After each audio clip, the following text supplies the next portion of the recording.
তাহলে কি ইরান যুদ্ধে পিছু হটলেন মার্কিন প্রেসিডেন্ট ডোনাল্ড ট্রাম্প?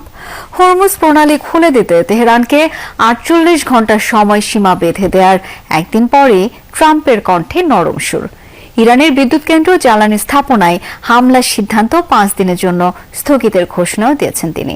দাবি, গত দুদিনে বিরোধ নিরসনে ফলপ্রসূ আলোচনা হয়েছে। এদিকে ইরানের দাবি, যুক্তরাষ্ট্রের সাথে কোনো যোগাযোগই হয়নি। তো হাতে জবাব দিচ্ছে তেহরান।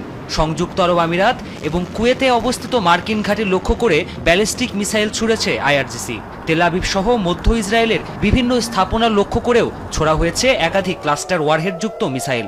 আইআরজিসির একাধিক ড্রোন সাইটে হামলা চালিয়ে সেই ফুটেজ প্রকাশ করেছে মার্কিন সেন্টকম। এমন পাল্টাপাল্টি সংঘাতের মাঝেই বিস্ফোরক মন্তব্য করে সাড়া ফেলেছেন মার্কিন প্রেসিডেন্ট ডোনাল্ড ট্রাম্প। ট্রুথ সোশ্যালের এক পোস্টে ইরানের সাথে বৈরিতা দূর করতে আলোচনা চলছে বলে দাবি করেছেন তিনি। অত্যন্ত আনন্দের সাথে জানাচ্ছি যে গেল দুদিনে ইরান ও যুক্তরাষ্ট্রের মধ্যে বৈরিতা সম্পূর্ণভাবে সমাধানের লক্ষ্যে অত্যন্ত ভালো ও ফলপ্রসূ আলোচনা হয়েছে। পরিস্থিতি অনুসারে এই গভীর ও গঠনমূলক আলোচনা আগামী ১ সপ্তাহ ধরে চলবে। আমি যুদ্ধ বিভাগকে আগামী ৫ দিনের জন্য ইরানের বিদ্যুৎ কেন্দ্র ও জ্বালানি অবকাঠামোতে হামলা না করার নির্দেশ দিয়েছি।